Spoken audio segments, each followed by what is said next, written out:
Hey everybody, how's it going out there? Carrie here.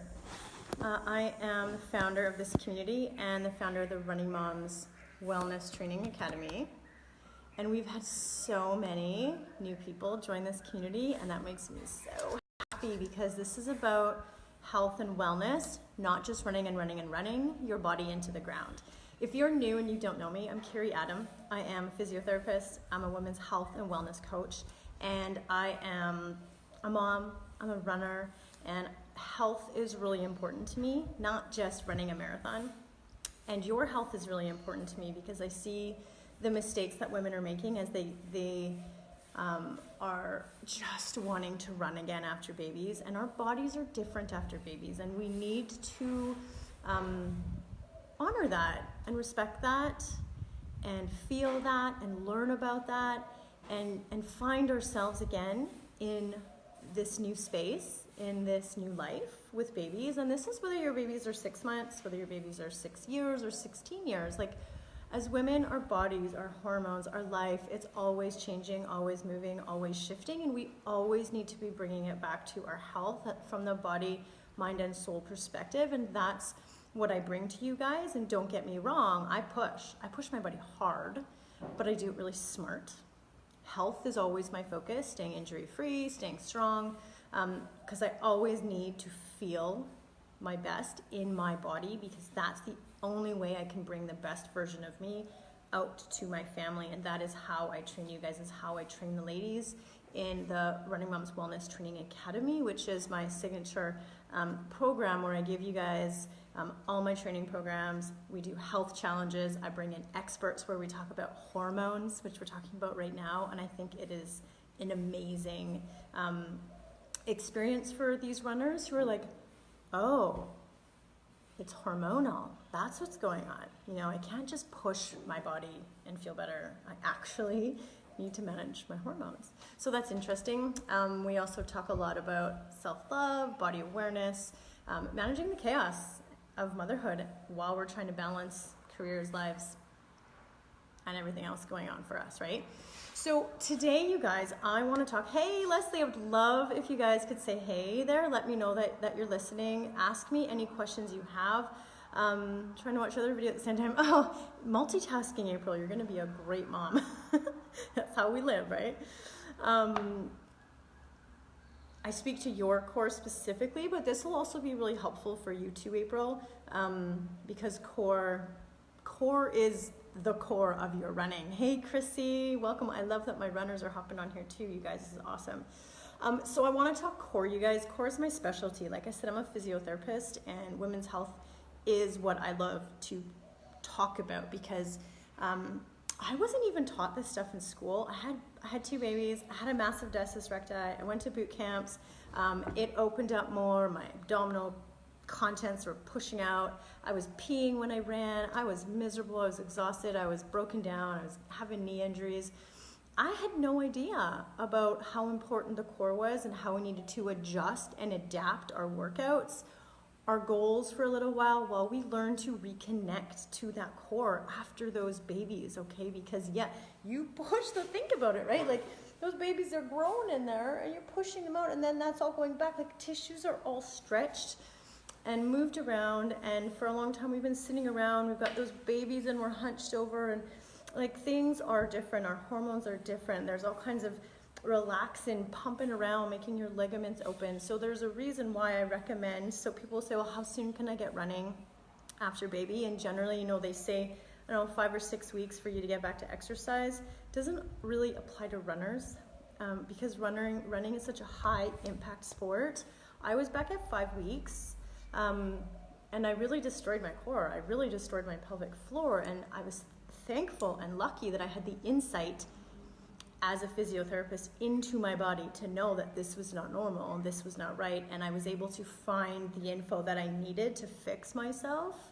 And in that process, I learned so much about running after babies, and that's what I bring to you. So today, I want to talk about what is your core, why does it matter, how to shed fat by working on your core strength, Signs and symptoms of dysfunction, like if you're having problems in your core, signs that you can look to let you know that, ooh, I do need to work on my core.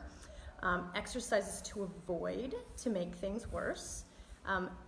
Exercises that are awesome that you can do, and modifications for your baby boot camps and for your community programs or for your Beachbody programs. I know a lot of you do Beachbody, super popular, easy to do at home. In my training academy, I have a core fit workout series, and the truth is core work never ends. If I don't do my core work every week, my core is the first thing to go in my speed runs and in my distance runs. I will want to pee when I'm running if I don't do my core work. It is something that I will have to do for the rest of my life. Same thing goes when I'm running exhausted, when I'm running tired. My form goes off, I get tired, and the first thing to go is my pelvic floor. So sleeping is really important, resting, recovery is really important, care for your pelvic floor, especially when you're getting back up and running after babies, which is probably where I went wrong in the first place, being exhausted. I had kids that didn't sleep for 5 years. And what happened was you run out of alignment. We'll talk a little bit about that. But if you have questions, like I said, let me know. Mom, yikes, don't be scared. It's gonna be awesome. Being a mom is the best. Your body just changes and you need to adapt, and that's fine. And what I tell people, sometimes it means you have to run less. You have to shift your goals. We have to drop our runner's ego. We love running long. I get that. But sometimes if you want to run for the rest of your life, if you want to be in control of your body, if you want to feel really good, balance your hormones, sometimes you need to pull back a little bit so that you can train. This is where I talk about training smart and training strong. Anyone can train long. You just put your shoes on and go. You can hobble through any distance you want. But if you want to get smart, you want to train like an athlete, yes, I encourage you guys to think like athletes, train like athletes. You're high performers out there, moms, because you have a billion different roles to do. I want you training so you don't get injured, right? So that you can run for the long term and feel really good and strong and confident and sexy in your body. And that's why we're talking about this, okay? Who doesn't want a strong core? So I had put together a webinar a while ago that I've done before. I have a video of it if anybody wants. You can let me know, but I just want to pull it up to make sure that I don't miss any content in here, because I haven't done a live webinar on this in a long time, and I'm just winging it because this is what I do. I talk about this stuff every day. Running postpartum. So why is your core important? Let's start with that. Your core is the power center of your running and of your life, right? Whether you're picking your kids up, you're carrying groceries, you're running, you're doing anything in life, it comes from the core. The function of your core is not to do sit-ups. I don't know anybody who does sit-up challenges and has killer abs, okay? That's not the function of your core. The function of your core, I think of it like a tree, right? Like if you have a thin tree and the wind comes, it's gonna do this. And that's what happens to your body when your core is not strong. And when life comes, the kids come, you're gonna fall over, you're running, you're gonna fall over. Like, you're weak in that center, okay? And you want strong, grounded tree, a big, tall tree like this, right? That's what you want to think of your core as. The purpose, when that wind comes, that big tree doesn't go anywhere. It stays strong, right? So when you pick up those heavy grocery bags, your core is strong. You're not getting out of alignment. When you're picking up those kids, you are strong. So low back pain almost always comes because of a weak core. Almost every running injury comes because of a weak core. Your core is about stability so that you can hold yourself, your pelvis specifically, and your pelvis specifically in good alignment so that when you run, your pelvis isn't doing this. When your pelvis does that when you're running, it's because your core is not strong, and that's how you get injured, because things are running out of alignment. Okay? Alignment and form is key. It also protects your low back, okay? It protects your pelvic. It allows your pelvic floor to contract properly. And when your core is not strong, when you're not stable, your pelvic floor muscles can't even, they're not in the right position to be effective at contracting. And so they're weak. They're in a weakened state. And so as you're running and you're getting tired, your pelvic floor you leak, right? You pee when you run. If anyone pees when you run, don't be embarrassed. Tell me about it. I always recommend you see a pelvic health physiotherapist. And we're going to talk about some of the things that you can do here as well. The first thing is just taking note that that's super common, but not normal. You can work on that, and you should, because it's going to give you a lot of problems as you get older. So that's why your core is important. It's your power. It allows you to pump your arms, right? When my core is strong, I can pump my arms, okay? I want you guys all to stand up and do this exercise. You got your feet shoulder width apart, maybe one in like a staggered stance, nice strong stance. Shift your arms. Or is your body going like this? Or are you able to hold that? And think when you're running sprints or anything, you're running like this is an inefficient way to run, and you're gonna get injured. You're out of alignment. Things are shifting. You wanna be up, tall, and be able to do this, pump your arms. And when you're running, you're also driving your legs through, right? And you don't wanna be shifting. So that's the point of your core, and it protects your back. So, real important stuff. Understanding the point of it. The point of it isn't a six-pack. And I'm going to teach you how to get a six-pack back without doing crunches. So why does your core matter? For those reasons, okay? So it's going to support you. It's going to allow your pelvic floor strengthening. Chrissy says, when you talk core, do you mean back? Yeah, so your core is actually made up of a group of 4 muscles. It actually is your diaphragm, which is your breathing muscle, right? Because you've got to be able to control that core with your breath. It includes your inner ab muscles, your transverse abdominis, which wraps around, attaches to your low back. It's your multifidus in the back, which is your back muscle, and then your pelvic floor muscles. So it's like a cup in there. And that's what your core is. That's what gives you that stability in that entire area. And that's why Kegels aren't enough to re-strengthen your pelvic floor as a runner. We want to be dynamic. We want to be functional. We want to be very connected and very mindful. We'll talk about that in just a minute as well. Do you mean back and abdominal strengthening, and what muscles be included in the core? So yeah, I'll get to the exercises in a bit, Chrissy. We're going to talk about why core matters. Right. If you can have a strong core, you can push harder. You can push longer without getting injured, because what happens when your core isn't strong, as you build mileage, your pelvis starts to shift like this, and again, you get injured when that happens. You want to be able to keep it upright. When you get a strong core, it is the power center of your running. You're able to drive your legs through faster, drive your legs through more efficiently. When you're more efficient, when you're able to hold yourself up, run with those arms straight as opposed to falling over and you see this all the time. Watch a race, right?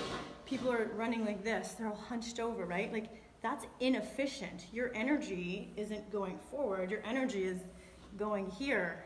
And this is not good form, okay? The other thing I see is when people are running, you gotta be a bit on one leg, and when you're not strong in your core, that's gonna start to fall, okay? Your pelvis is gonna start to drop. That gives you injuries, and again, you're not an efficient runner. It's very hard to get faster and stronger without eventually getting injured, which is what happens to most people.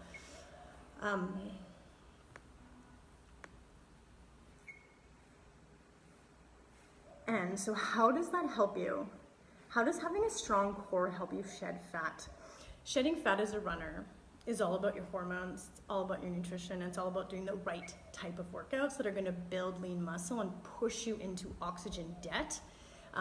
So speed work, strength work, building a strong core is going to allow you to do really strong strength work. And when you can really push out a strength workout with a strong core, you're gonna push your body into the fat burning zone, okay? When you can do speed workouts, speed, interval, burst training sessions, you're going to push your body into fat burning mode, okay?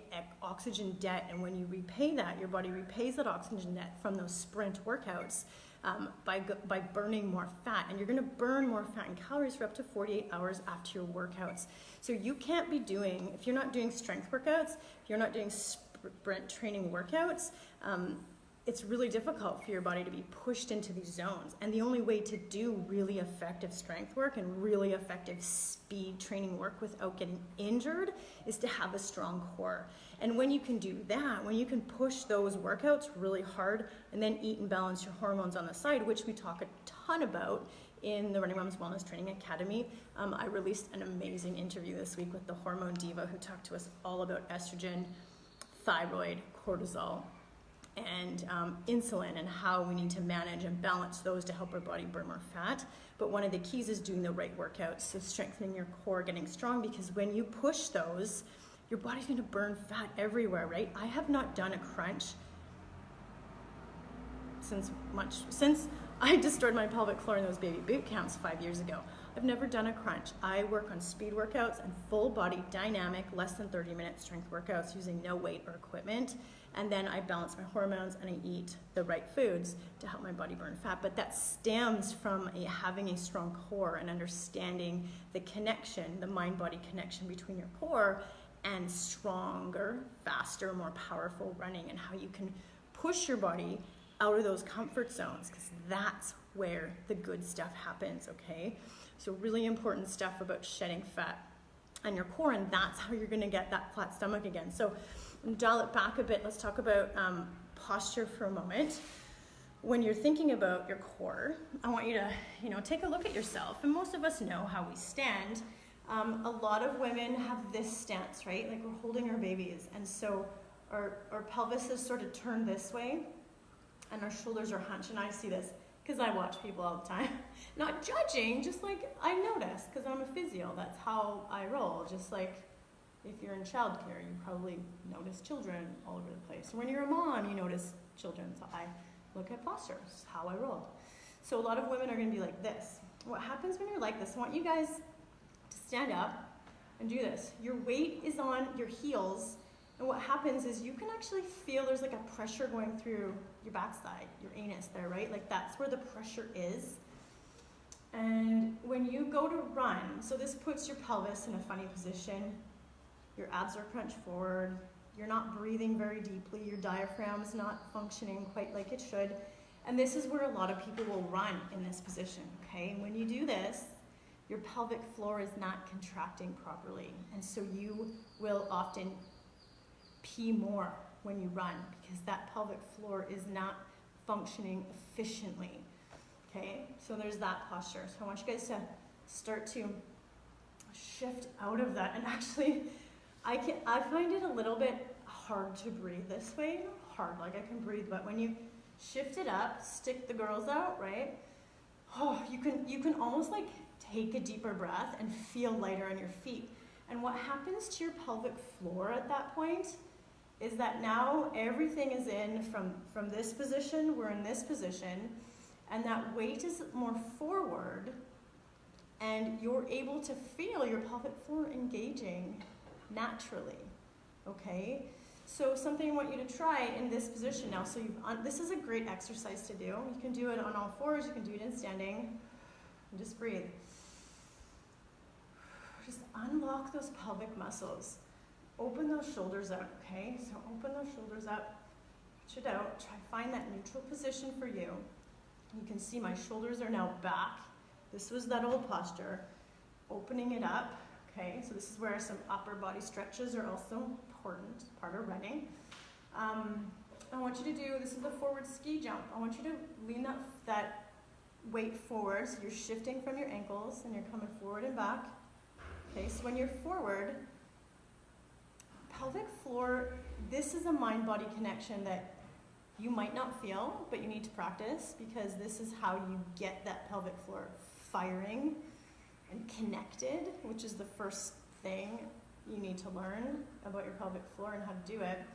But you're going to lean forward and you're going to feel that pressure. So we're leaning back and there's a pressure going through the backside and you're coming forward and that pressure is going to the front side. So you're engaging your pelvic floor naturally. So that's a good position to be running in, right? Slight forward lean. Little tip for you, okay? Going to help you more efficiently contract that pelvic floor when you're running. So I said Kegels are not enough for runners. They're a fine place to start, but you want to be as a runner, we're pounding. Even as a mom, like we're up, we're moving, we're lifting kids, we're bending, we're twisting, we're lifting all kinds of things. We need to be able to contract that pelvic floor in a dynamic, functional way. Kegels just aren't enough. So this is a great place to start. Go in that forward lean position. Just take a few breaths, because now we want to connect that diaphragm with the pelvic floor, okay? You're going to push your belly out. Okay, so this is intricate stuff, but just something to think about in your posture and why your posture matters, and a quick fix that you can do. So that's one of the exercises you can do. Just open it up, okay? Open it up. What was I going to talk about next? Signs and symptoms of pelvic floor dysfunction. You pee when you run, you pee when you cough, you pee when you sneeze. The first thing you need to do is know that that's not normal, but it's super common. And see a pelvic health physiotherapist if you can get to one, because they can assess, treat, and manage you one-on-one, and teach you a little bit more about how to engage that pelvic floor properly. Low back pain keeps your SI joints keep popping out. Pelvic pain, hip or knee pain, plantar fasciitis, without any real reason why, right? Like often we're just ramping up our mileage or running too much, but then a lot of times it stems back from not having that strong core, not being able to hold your pelvis level so that your legs can drive, so you can maintain good form, okay? And what happens because of that weak core and pelvic floor is that things shift, okay? Leaking during your workouts, having the urge to pee, but nothing really comes out. That's there's pelvic prolapse is the other thing that happens, is that your organs start to fall out. So if you feel a heaviness or bulge in your vaginal area with your workouts, with walking, with jumping on a trampoline, like the thought of jumping on a trampoline makes me kind of want to barf, because my pelvic floor is not perfect. I work on it all the time. Like I said, when I'm tired, it's the first thing to go, so I know that I need to work with it. Jumping on a tramp's out for me. An outie belly button where there wasn't one before. If you're doing a crunch and you have a bulge down the midsection, I used to have this alien bulge, so when I would do a crunch, I can't even do it anymore because I fixed it, but I would have this bulge that would come, it would like a dome, it would stick all the way out. I thought it was normal. I'm like, oh, I guess this is just my body after babies. But no, that was my diastasis recti. Okay, that was my, if you've never heard of diastasis recti, you gotta look it up or ask me questions. It is when your abdominals, your outer abdominals have torn off of the midline, and so you have a gap.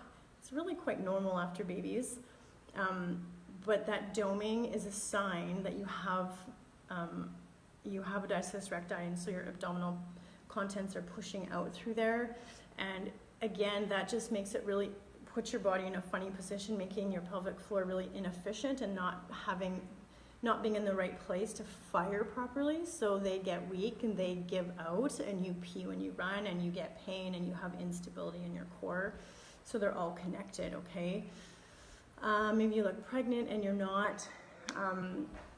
Those are all signs and symptoms of dysfunction. If you have anyone, I'm just watching and thinking, me. Yeah, I mean, again, a lot of people have these issues, and they're not talked about in any other running community. And when I see a woman comment on peeing when she runs, everyone just says, run through it, just wear pads, it doesn't matter. And it's like, no, it does matter, actually, because you're gonna have long-term problems and end up having surgery. And it'll suck, because your inside organs are falling out. Your inside organs are pushing out on your body because you're just running through it, okay? We need to fix it. We need to stop. We need to connect to our core. We need to be smart. We need to train like athletes, okay? So those are important to note. Diastasis recti, that space in your midline, the way to check it is to lie on your back. Just lift your head up a little bit and put your fingers down. So pretend I'm lying on my back. Oh, maybe I can do it actually. Let's see if I can get you guys down here.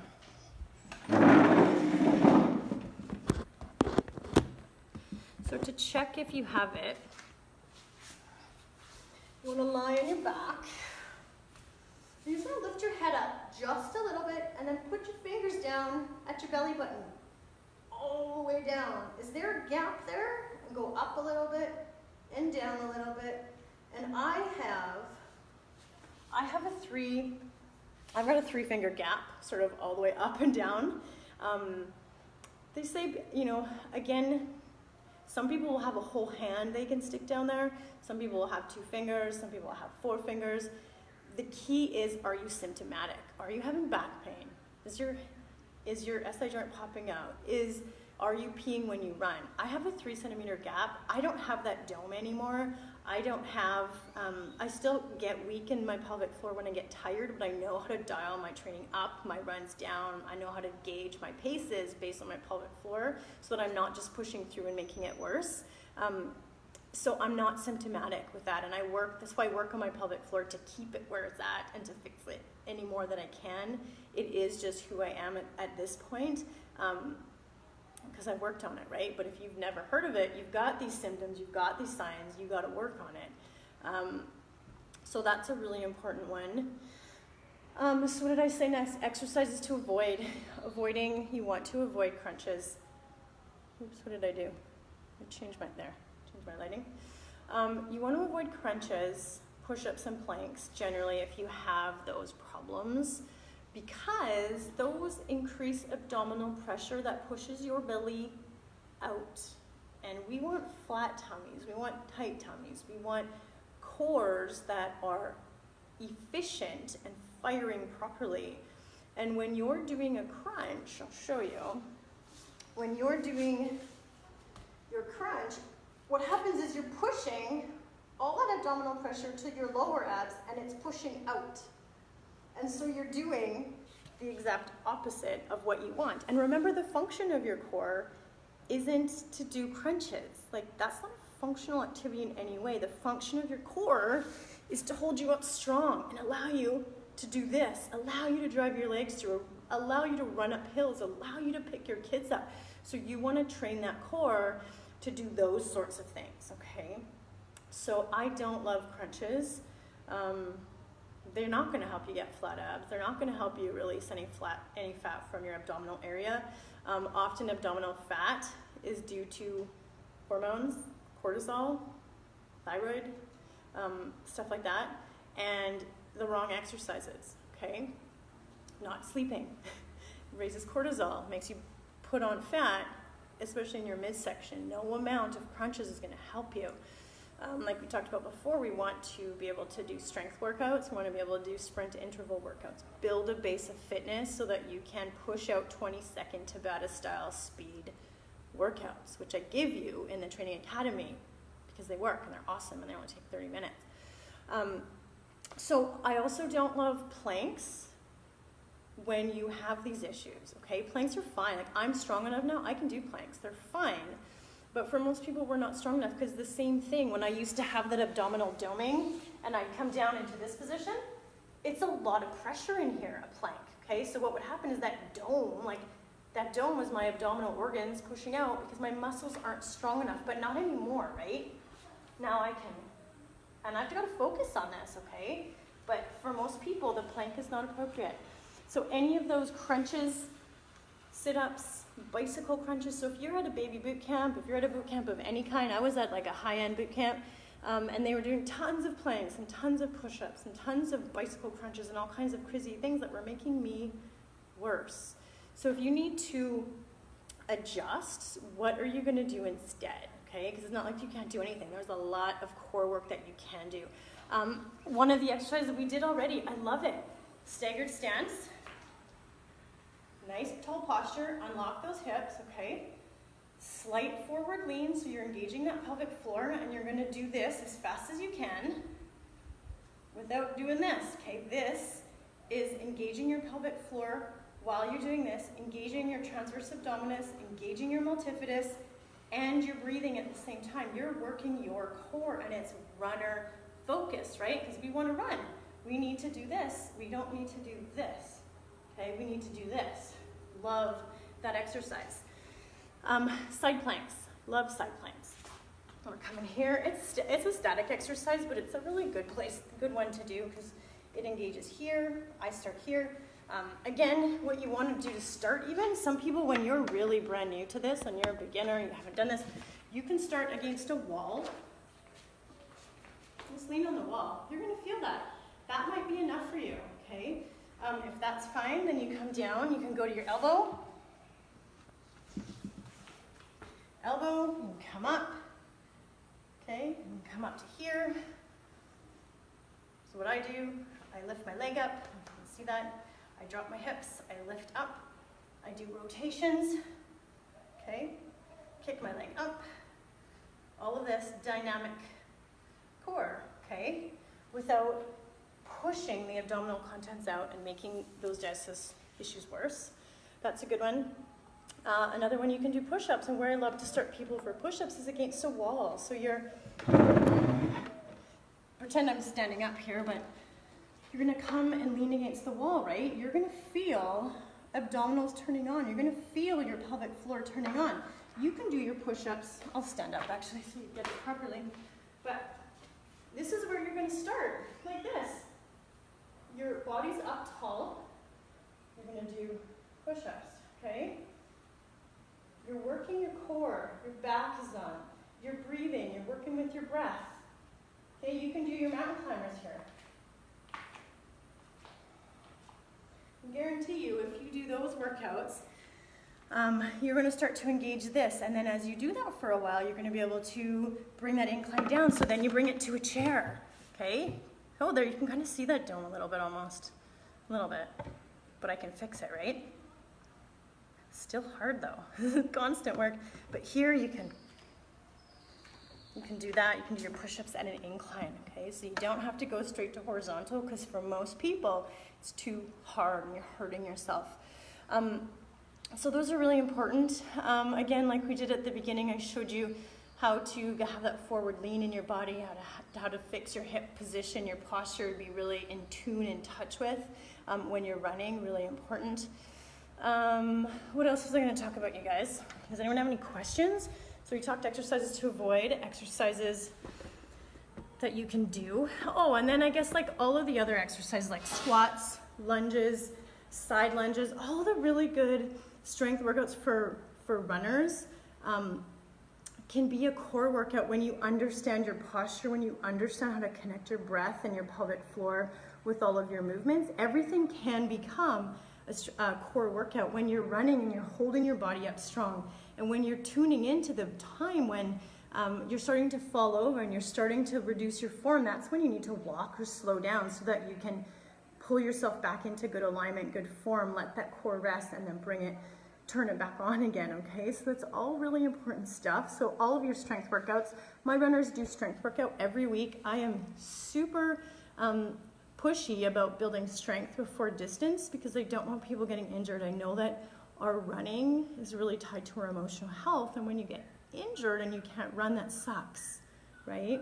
And I want you guys feeling fit and like looking fit and feeling, and I'm not talking about the scale and what that says, but like feeling it. There's a difference. I used to run exhausted. I used to run falling over. I used to run peeing my pants. I didn't feel strong and confident and sexy in my body.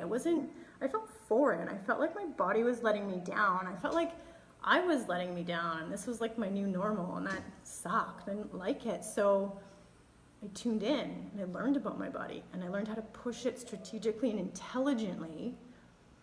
And now I'm fitter, faster, stronger, and healthier, and happier, and more confident, and feeling sexier than I ever have in my life. And that's what I want for you guys. And that's why I have RunningMoms Wellness Training Academy. I teach you guys the science-based strategies combined with the art of how to train strong, eat right, balance your hormones, and crush all of your running, body, and life goals. Because you know when you feel strong, and I know that when people get strong, you get strong, like that positive energy, that confidence overflows into every other aspect of your life, bringing out the best version of you to your family, to your career, to your husband, to everything. And like your whole life can improve, as opposed to just running and running and running and breaking yourself down and getting injured and feeling exhausted and sugar craving and binge eating. Like that feels crappy. I've also been there, and I fixed all that. That's why I talk a lot about hormones, you guys.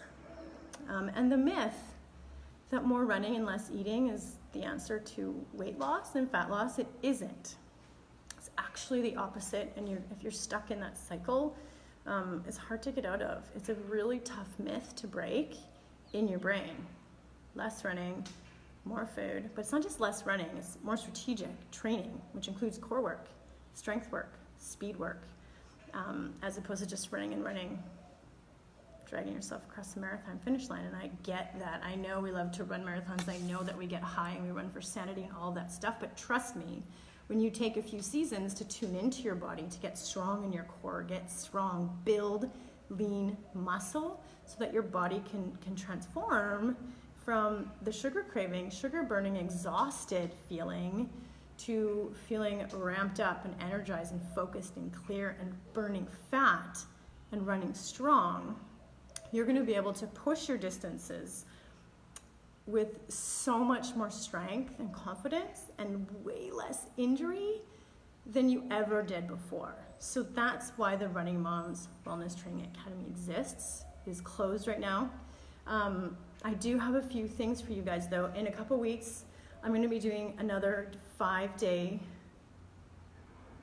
It's a tough cycle to break, and I think it begins in our brains. Like, we honestly believe that more miles and less food, because that's how we were raised, right? I used to always eat low fat, skipping meals, grazing on my kids' toast crumbs, never feeding myself, blood sugars, insulin. When your insulin's doing this, insulin's causing your body to store all those grazing carbs as fat, and you're in this energy cycle, okay? And that's hard to break, and your body isn't building lean muscle. You're not setting it up to build lean muscle. Lean muscle raises metabolism. Eating balanced based on your macronutrients helps you to feel full, and it helps your body to actually tap into fat stores to burn, as opposed to simply burning sugar and storing sugar as fat. So as hungry runners, we're hungry and we're grazing all the carbs, and we're stressed and we're not sleeping, and our cortisol's whacked and our insulin's whacked, and so our thyroid is whacked, and so we're craving sugar and we binge eat and we feel like we have no willpower, and our body stores fat all the time. And it's a negative cycle to be in. And then we push harder, and our body responds to that push of long, slow, steady cardio by burning through our muscles. Now we have less muscle. I could go on. This is so hormonal. And a lot of it is because we just can't get our heads wrapped around the fact that sometimes less is more, less running is more eating is better, right? When you're eating the right stuff. Runners, our diet can be a real crapshoot, I know that. Because we're hungry, right? We feel like we run so we can eat anything, and the truth is, when you're a hungry runner, what you eat really matters more, right? You need the nutrients, you need all the macronutrients, the proteins, the carbs, the fats in the right portions at the right times, for the right reasons, and really tuning in and learning the whys and the hormone influences behind that makes it so much easier to follow through on the plan, which is not that hard. Once you understand, and that's the key. A lot of us, it's hard, we don't have the time to focus in and do the learning, but when you do the learning and you understand food and you understand exercise and you understand fat burning and hormones, you can make the changes. It's not deprivation. I don't deprive myself, but I eat really well. I eat a lot. I think that's probably the hard part too, is that, like, we always have to be eating. We always have to be prepping food, and that's probably the hardest part. And oftentimes we know what we should be eating, we're just not doing it, right? Love that you show examples of what to do and not to do. A lot of times people say don't do this and that because of this. No, and I don't believe that. We're runners, and the truth is we're gonna run whether we have pelvic prolapse or discus recti or whatever. I'm a runner, fully get that. I never quit running, even when I was peeing my pants when I was running, and when I was bulging, all that stuff. I just changed it. I just dialed things down, tuned in. I didn't run a half marathon or a marathon for probably 4 years after my second baby was born. I ran a few half marathons. That's how I destroyed myself. But then I dialed back. I only ran 5 and 10Ks because that's what I could handle. I worked on the core work. I worked on the strength. I worked on that other stuff, connecting my body, learning about nutrition, learning about hormones. I'll never tell you guys don't do that unless, like, there's a massive problem, and I'll also tell you go see a pelvic health physiotherapist. She can tell you to not do it, but I get runners.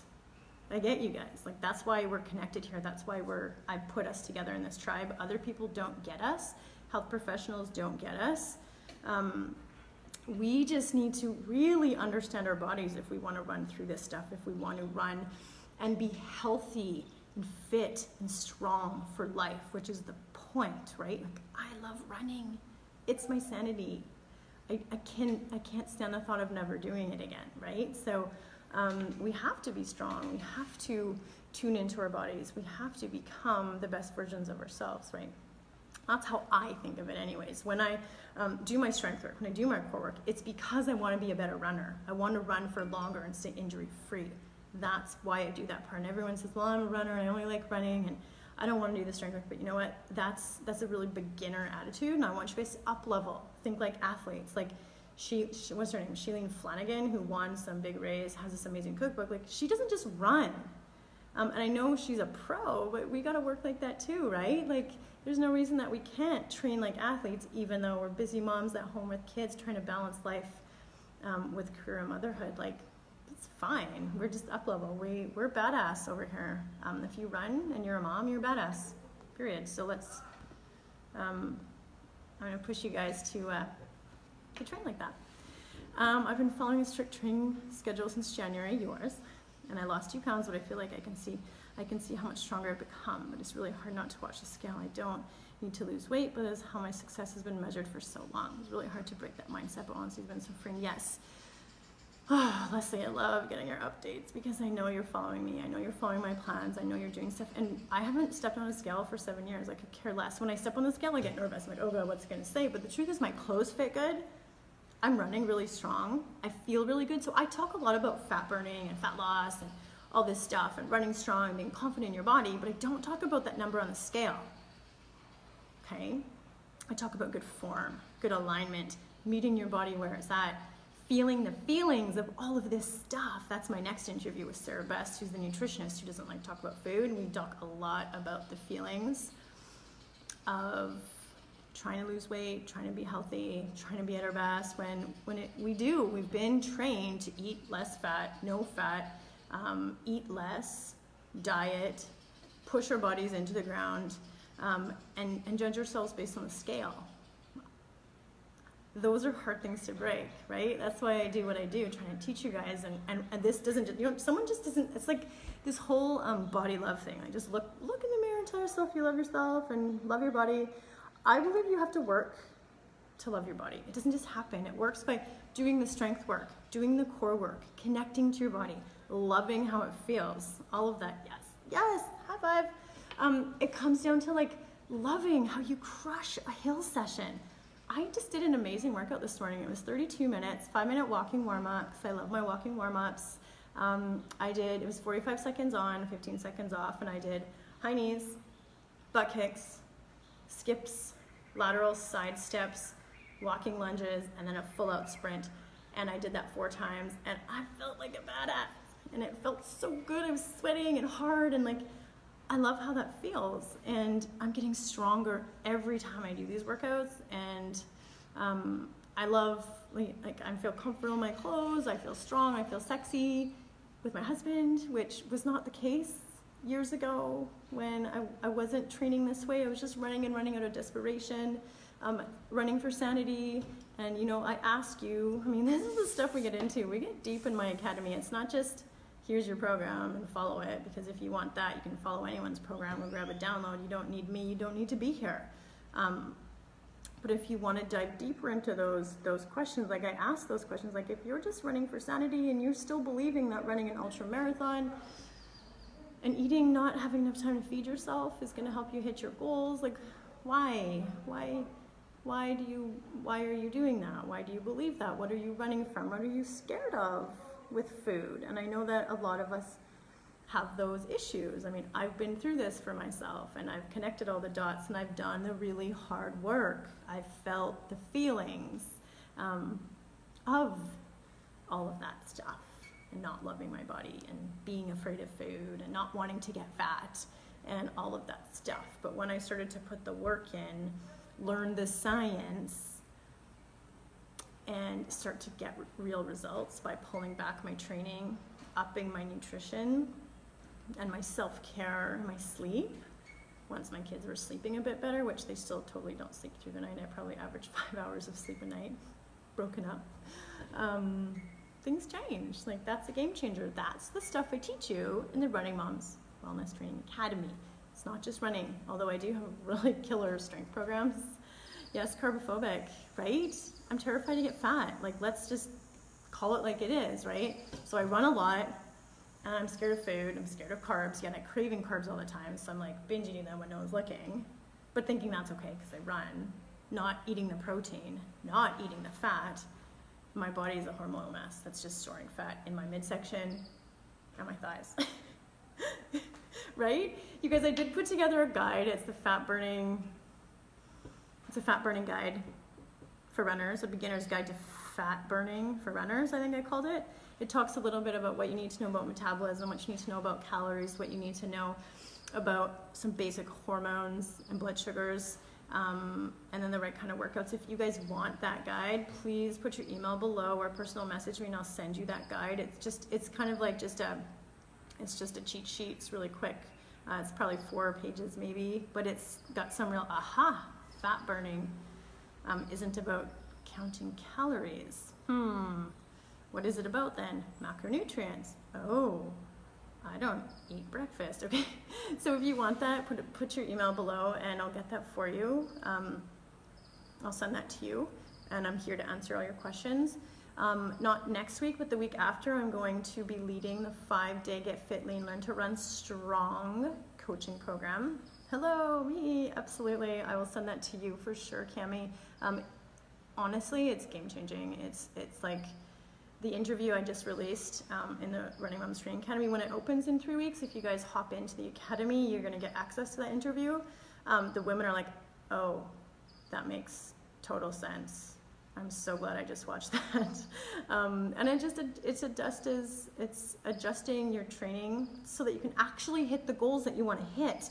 Because that's the thing, right? Like, if your goal is just to run long and say you did that marathon, that's cool. But if your goal is to get fit and lean and run fast and strong, and you're dragging your ass through a marathon, like, your training plan and your goal they don't match. So if you want to get fit, lean, strong, sexy, and confident in your body, you got to know what you have to do, right? You can't just wish and hope and follow some random plan. You got to get kind of scientific and learn what you need to learn, train like an athlete to hit your goals, okay?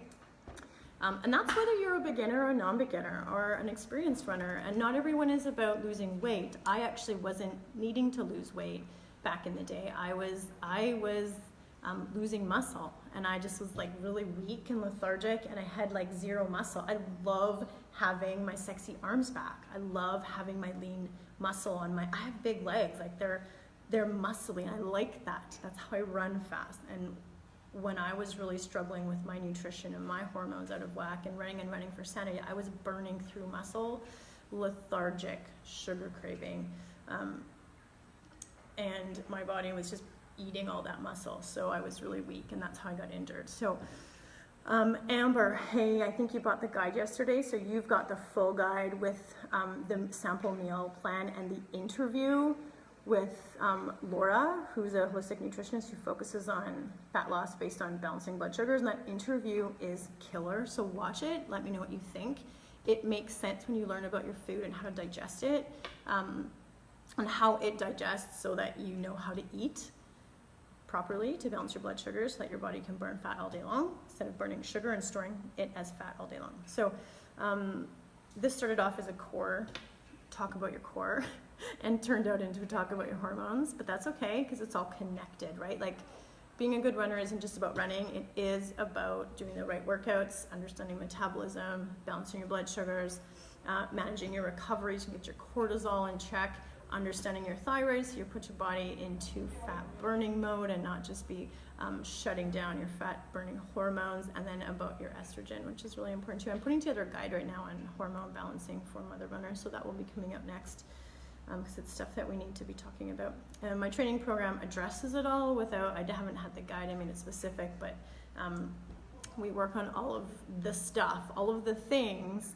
to get your hormones balanced, to get you setting the right goals, to have putting you in that right mindset, focusing on the effort and the right workouts and the right end goals and the right nutrition. So anyone has questions, use this group, post in this group.